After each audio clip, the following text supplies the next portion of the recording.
Sa edad na 5 kaya nitong humawak ng pana at tamaan ang bullseye at pagsapit ng 6 natutunan nitong humawak ng espada at makipag-sparring sa kanyang ama at malalim ang karunungan nito sa murang edad. At nang hindi nito matalo ang kanyang ama sa labanan nagkunwari itong nasaktan at ang kanyang ama ay nahulog sa panlilinlang. At sa pagsasamantala ng pagkakataon naglunsad ito ng pag-atake na labis ikinatuwa ng kanyang ama dahil alam na mayroon itong kapakipakinabang na anak na babae. Nagtungo ito sa trono ng kanyang ama at inihayag na tulad niya siya ay magiging pinuno ng alyansa ng tribo. At bilang hari ng Massagetae inihayag ng kanyang ama ang suporta nito at sinabi sa kanya na ang isang reyna ay dapat matapang at matalino at sinabi ng bata na protektahan nito ang tribo katulad ng ginagawa ng kanyang ama.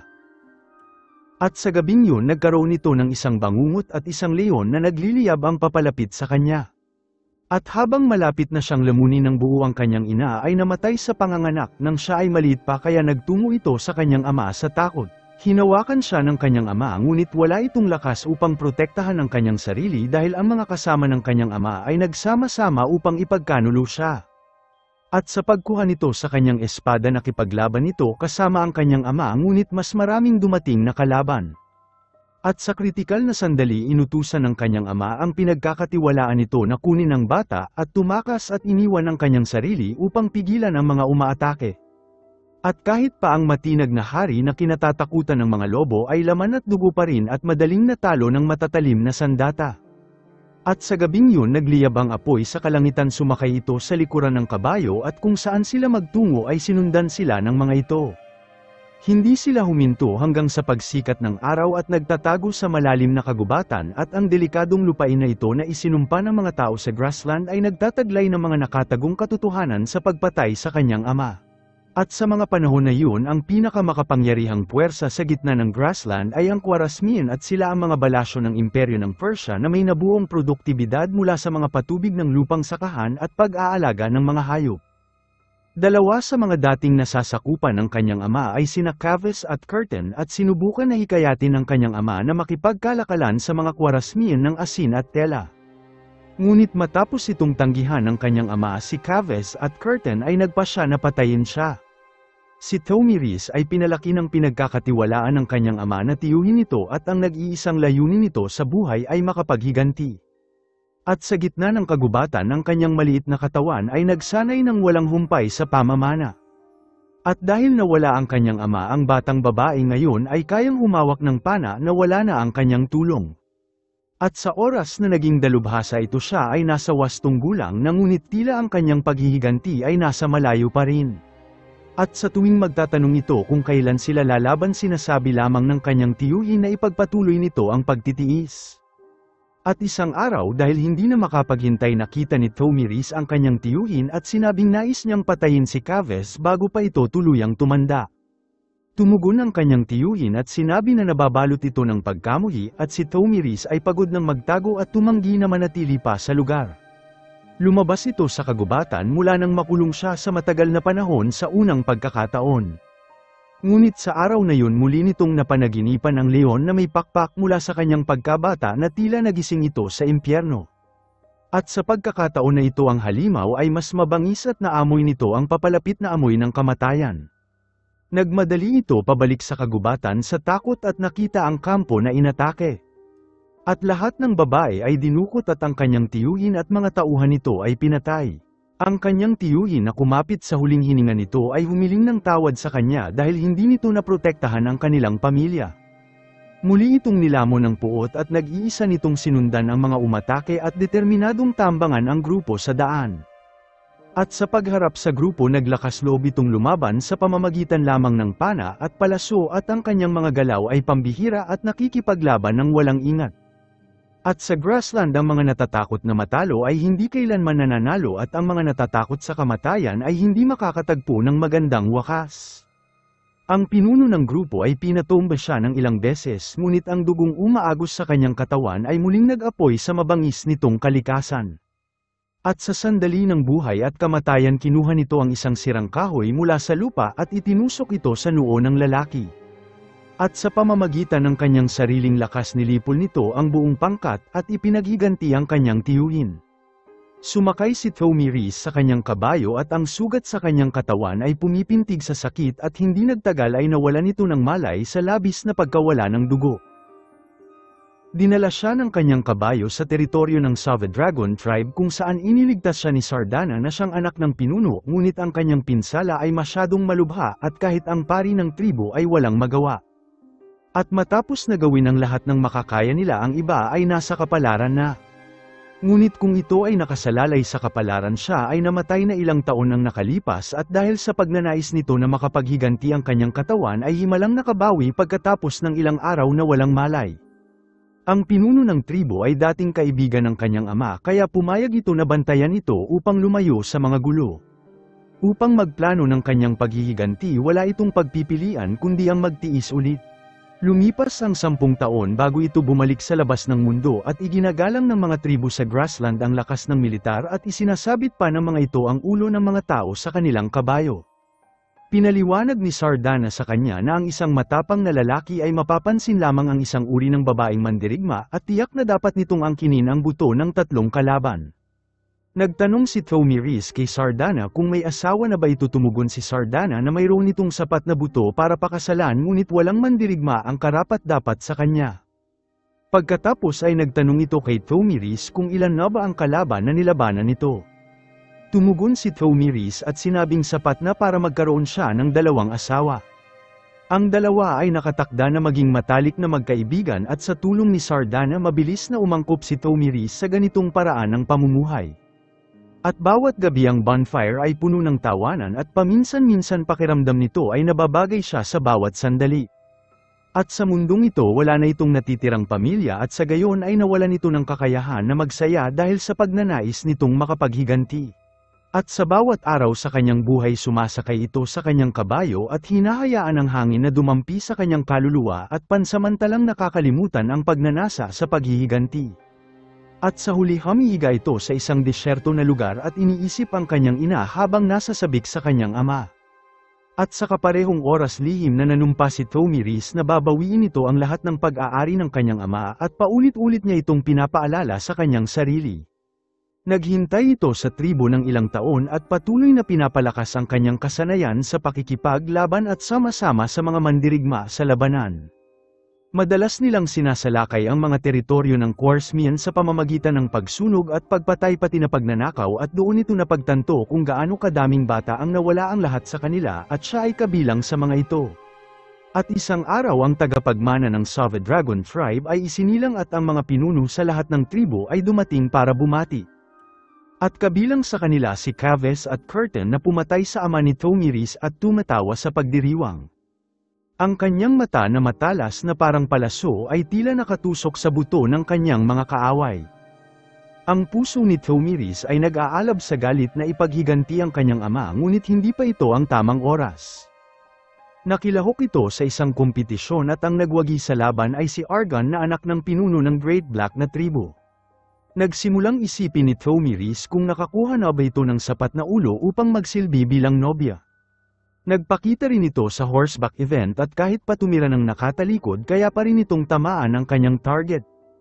At samantala ang mga pinuno ay nag-uusap at ang Savadragon ay matagal nang hinaharas ang mga Quarasmian at si Kaves at Curtin na kumikilos bilang namamagitan ay nais na makipag-ugnayan para sa kalakaran sa pagitan ng 2 panig. Ngunit ang Savadragon na tribo ay nakasanayan na ang pamdarambong. At bukod pa dito, pagkatapos ng pagkakanulo ni Kaves, matagumpay nitong naitatag ang pakikipagkalakaran sa mga Quarsmian, ngunit pinilit niya ang mga pastol na magtrabaho tulad ng mga kabayo at kalabaw. At kahit pa maging alipin sa mga Quarsmian ang kanilang buhay ay gamang ng kaunti, ngunit nawala nila ang kanilang kalayaan. Gayunpaman ang pinuno ng Savadragon na tulad ng ama ni Thomiris ay tumanggi sa proposal at pinalayas pa nito si Kaves at ang mga Quarsmian sa kanilang pagpupulong at nabigo ang negosasyon. At sa gabi nagsimulang magplano ang pinuno ng Savadragon at pinuno ng Great Black at sinabi ang katotohanan na si Argon ay gusto si Thomiris at inimungkahi na kung ang Black Tribe ay handang magpadala ng mga tropa kasama ang Savadragon upang patayin si Kaves, si Thomiris ay maaaring maging bagong chief. At kung papakasalan nito si Argon, magiging dobleng kagalakan nito para sa Great Black at sa tatlong puwersa na sama-samang aatake sa mga Khwarezmian at magkakaroon ng malaking pagkakataon na matalo. Ang dalawang pinuno ay mabilis nagkasundo kaya papangunahan ni Tomiris ang tropa sa digmaan. At bago gumanti sa kanyang matinding puot, pinanatili pa rin ito ang kanyang katinuan at inalala na ang kanyang target ay si Kaveh at Curtain, hindi ang mga tao ng Massagetay. At bago pa magharap ang dalawang hukbo, lumakad ito ng mag-isa ay humiling ng one-on-one na duelo sa dalawang pumatay sa kanyang ama. Sumigaw ito na ayaw niyang makita ang dugo ng mga kapatid niya at sa sandaling magsalita ito sumugod ito at pinatay si Kaveh at Curtain. Sinubukan ng anak ni Kaveh at Curtain na ipaghiganti ang kanilang ama, ngunit madali pinigilan ng kanilang mga kasamahan at walang sino man ang gustong magbuwis ng dugo gaya ng walang may gusto na itrato na parang baka at kabayo. Mabilis nilang tinanggap ang pagbalik ni Tomiris at ginawa siyang reyna ng Massagetay.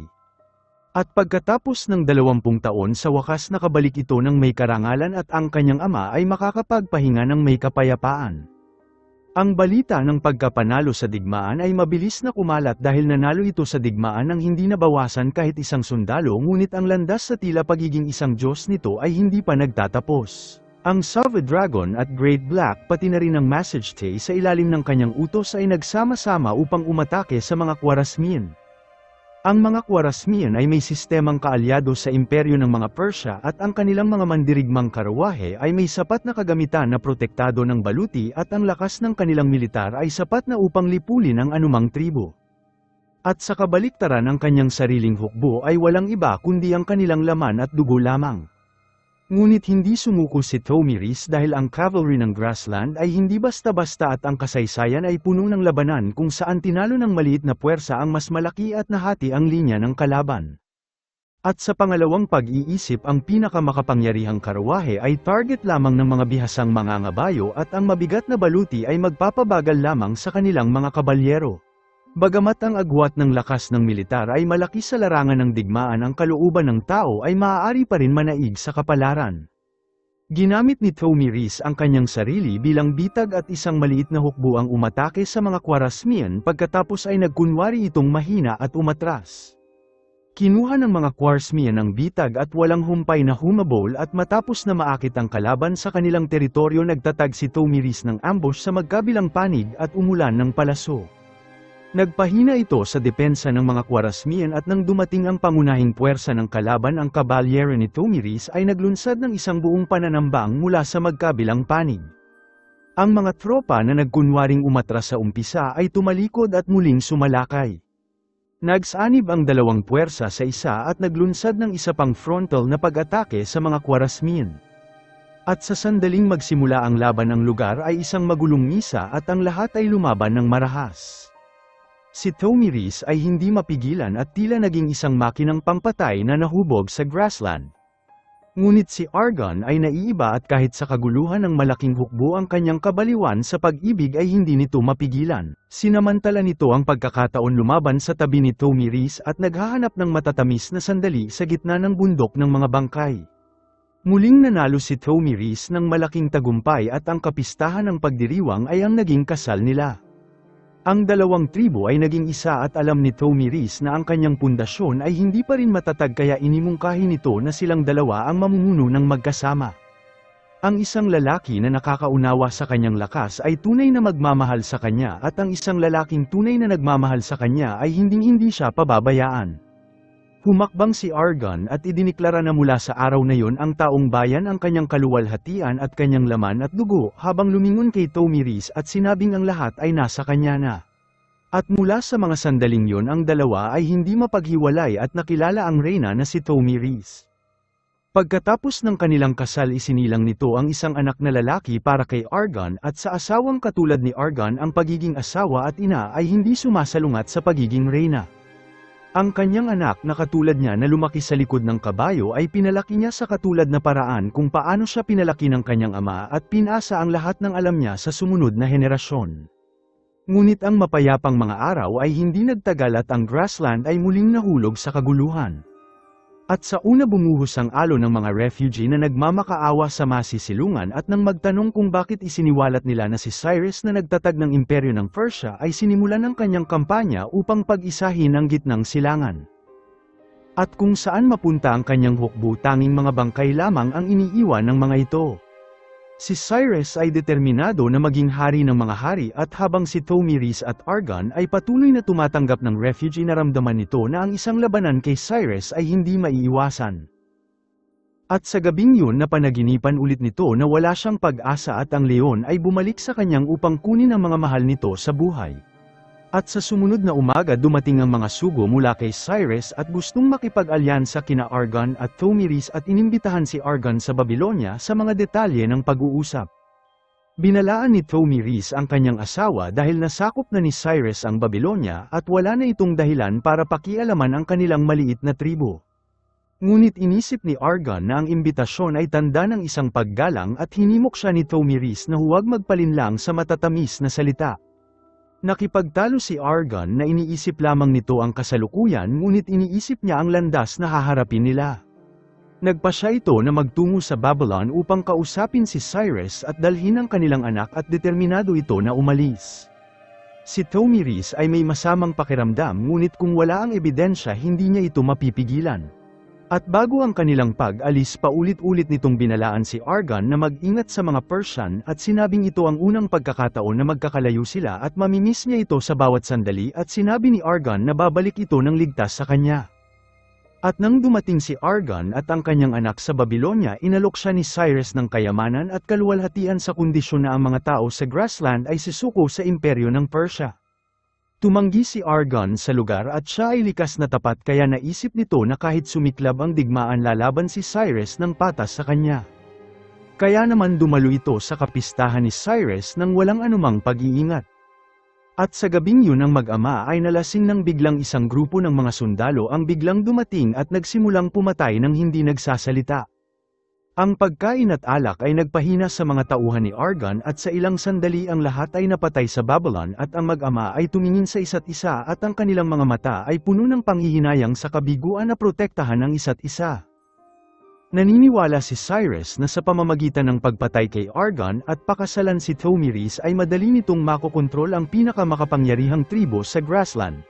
Ngunit paano ito hahayaan ng isang reyna na nawalan ng asawa at anak na walang parusa? Nang ang balita ay umabot sa grassland binigyan lamang ni Thomiris ang kanyang sarili ng isang gabi para magdalamhati. At sa sumunod na umaga tinipon nito ang kanyang sarili at ang kanyang mata ay puno ng pagnanasa na maghiganti. Nang inimungkahi ng sugo na gusto siyang pakasalan ni Cyrus tinusok niya ang kanyang espada sa puso nito. Ang ilan sa tribo ay tumutol sa ginawa niya dahil ang mga ito ay ayaw ng digmaan sa pinakamakapangyarihang imperyo ng Persia. Ngunit nakita ni Thomiris ang katotohanan at sa sandaling itinuon ni Cyrus ang kanyang paningin sa grassland ang lahat ay nasa panganib na. Ang hindi lalaban ay luluhod at ang mga luluhod ay magiging parang mga baka at kabayo at mawawala ng mahihina ang kanilang kalayaan habang ang mga malalakas ay lalaban hanggang sa wakas upang mabawi ang kanilang dignidad.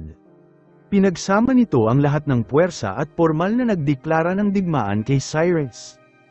Labis ang galit ni Cyrus isinantabi nito ang kanyang plano na sakupin ang Ehipto at mabilis na inayos ang kanyang hukbo at nagtungo sa norte. Mabilis na tinipon ni Thomiris ang lahat ng pinuno ng tribo upang labanan si Cyrus nang nakasandal sa kanilang pader. Sinabi ni Thomiris sa lahat na sa oras na magsimula ang digmaan walang mabubuhay ng mag-isa. Ngunit sa kritikal na sandaling ito ang mga pinuno ay nagmamalasakit lamang sa kanilang mga sariling interes at nagtanong kay Thomiris kung anong gantimpala ang makukuha nila. Binalik sila ni Thomiris sa realidad na hindi lamang ito tungkol sa paghihiganti niya at kung babagsak siya ngayon ng kanilang kapalaran ay hindi rin magiging maganda. Ang mga pinuno ay pumayag na sumali sa digmaan at si Thomiris ay muling naging punong commander ng hukbo. Inutusan nito ang mga panday sa lahat ng tribo na gumawa ng mga sandata at baluti sa araw at gabi. Inilikas din nito ang mga tao at hayop at pinuno ang lahat ng balon ng buhangin at nagpadala ng hindi mabilang na maliit na pangkat upang maglunsad ng pagsalakay sa gabi na nagpabagal sa kanilang paglalakbay. Gayunpaman ang hukbong nakalap niya ay kalahati pa rin ang laki ng hukbo ni Cyrus. Ang kanyang kalaban ay lumalaban na sa digmaan sa loob ng 40 na taon at pinag-isa nito ang mga tribo ng Persia sa murang edad at napabagsak ang imperyo ng Media at nasakop ang Lydia ng wala pang 3 taon at nagbukas ng daan sa dagat sa Aegean at nakapasok din ang Babylon ng walang kahirap-hirap. At hindi tulad ng mga Khwarezmian, si Cyrus ay maraming napatunayan na tagumpay at alam ni Thomiris na maliit ang tsansa na magtagumpay sila sa digmaan. Hindi siya masyadong problema ni Cyrus at maingat nitong pinag-aralan ang mga nakaraang laban ni Thomiris at karamihan sa mga ito ay mga klasikong taktika ng nomadic kung saan inuunat ang mga linya ng kalaban upang lumikha ng puwang. Kaya inutusan nito ang kanyang sundalo na tumawid sa ilog ng mabilis kahit gaano pa karami ang masawi sa kanila at dapat hindi sila mahuli sa pag-atake. Gayunpaman si Thomiris ay gumawa ng ibang diskarte at naniniwala ito na para manalo kailangan nitong mahuli ang mga kalaban ng walang laban at direktang patayin si Cyrus sa labanan at kung mawawala ang kanilang pinuno ang kanyang hukbo ay babagsak sa kaguluhan. Partikular nitong pinuntirya si Cyrus at inutusan ang kanyang tribo na pumili ng 100 sa pinakamalakas nilang mandirigma. Tinawag niya ang mga ito na Iron Armored Hundred Slayer at itinago sila sa pinakasentro ng kanyang hukbo upang protektahan sila. At sa gabi bago ang digmaan muling lumitaw ang leon sa kanyang panaginip ngunit sa pagkakataon na ito wala nang mawawala sa kanya dahil mag-isa na ulit sa buhay. Kinuha nito ang kanyang maliit na espada at determinado na labanan ang halimaw na nagmumulto sa kanya sa loob ng maraming taon.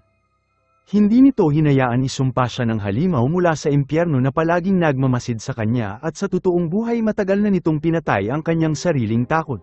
At sa sumunod na araw buong tapang itong sumugod sa labanan na nasa harapan at hindi natatakot kung libong sundalo ang umatake sa kanya.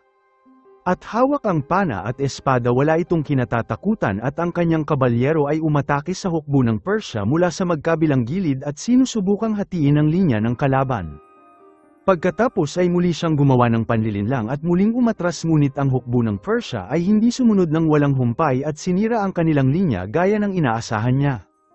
Nakita ni Cyrus ang kanyang plano at naghintay kung ano ang susunod nitong gagawin.